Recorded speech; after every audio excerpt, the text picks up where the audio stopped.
Alors, aujourd'hui, on va parler. Excusez-moi. Ouais, je suis en train de penser à un truc qui fait partie de ce qu'on va parler aujourd'hui.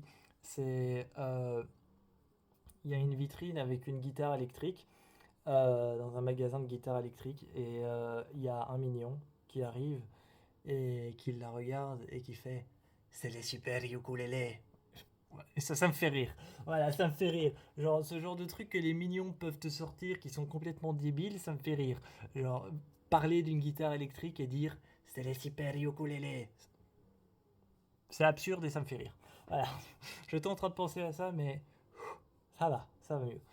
Donc aujourd'hui, on va parler Les Mignons 2. On va parler de Les Mignons 2. Il était une fois Gru. Donc, Les Mignons 2, il était une fois Gru.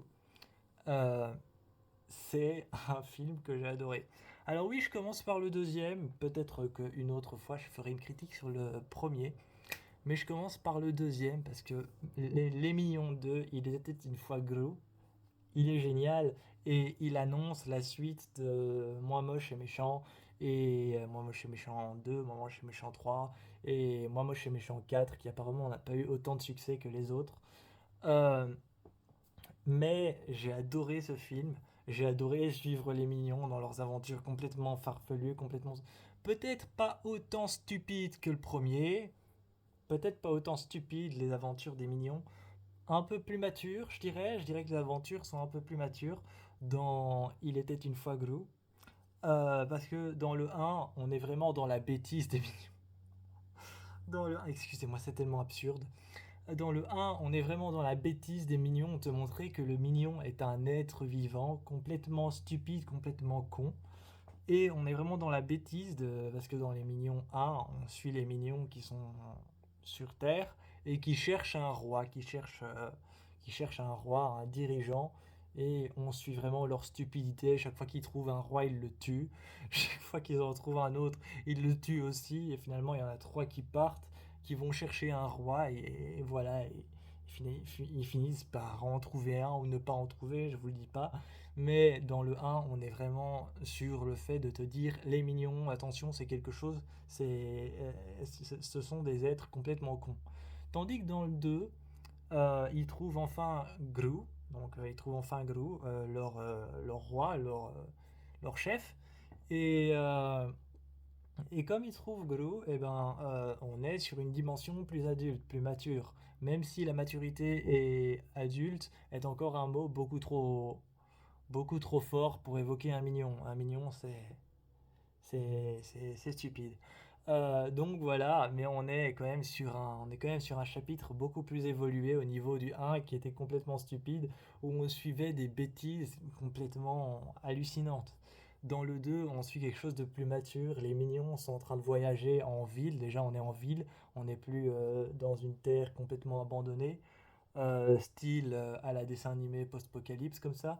On n'est plus sur une terre complètement abandonnée, désertique. C'est ça que je voulais dire par post-apocalypse. Euh, on n'est plus sur une terre comme ça, on est vraiment en ville, donc ils doivent s'adapter. Il y a une certaine tension au climat, ils doivent s'adapter au climat. Ils doivent s'adapter à comment fonctionnent les humains. Euh, Ils doivent rencontrer quelqu'un pour les guider. Bref, comme les mignons sont parfois un peu cons, ils suivent la cadence des autres et font n'importe quoi. Donc ça apporte des scènes tout aussi farfelues que dans le un mais un petit peu plus matures parce qu'on est en ville et donc ils doivent prendre des choix et des décisions. J'ai beaucoup aimé celui-là, j'ai beaucoup aimé la fin j'ai beaucoup aimé la fin quand Gru arrive. Il y a en fait, c'est vraiment Gru qui apporte cette maturité au Mignon 2, Il était une fois Gru. C'est vraiment lui qui apporte la maturité du film. Et c'est vraiment le fait que le 2 se passe en ville et ne se passe plus dans un terrain vague. Parce que ça se passait vraiment dans un pays complètement vague et complètement désertique, le premier. Donc les mignons étaient libres de faire n'importe quoi et ils étaient encore en train d'essayer de trouver un chef. Dans le 2 on est en ville, on est sur Terre. Ils ont réussi à trouver. Enfin, on était toujours sur Terre dans le un mais dans le 2 on est en ville, on est enfin dans un paysage animé. On est dans un paysage animé par la ville, les immeubles, les humains. Et donc là, ils ont plus de challenge, quoi. Il y a plus de challenge, de mise en jeu pour les mignons qui sont complètement débiles, mais qui vont devoir se servir du peu d'air qu'ils ont dans le crâne. Euh, donc voilà quoi. Mais c'est un excellent film. C'est un excellent film d'animation, autant pour les adultes qui veulent voir des trucs un peu crédules, un peu débiles et décalés. C'est autant un bon film pour eux que pour les enfants qui vont rigoler avec les mignons parce que les mignons sont complètement stupides. Surtout moi qui ai un genre d'humour très peu. Moi j'ai un genre d'humour qui est très caca pipi, voilà, je l'assume. Et donc, ouais, vraiment, il était une fois Gru, c'est vraiment c'est vraiment le meilleur chapitre pour les mignons. Je vais pas en dire plus, je vous encourage à aller le voir, à vous faire votre propre avis, et à me dire si vous aussi, cette scène avec la guitare, elle vous a fait rire aux éclats. Je vous fais un bisou, et je vous encourage à aller voir Les Mignons 2, Il était une fois Gru.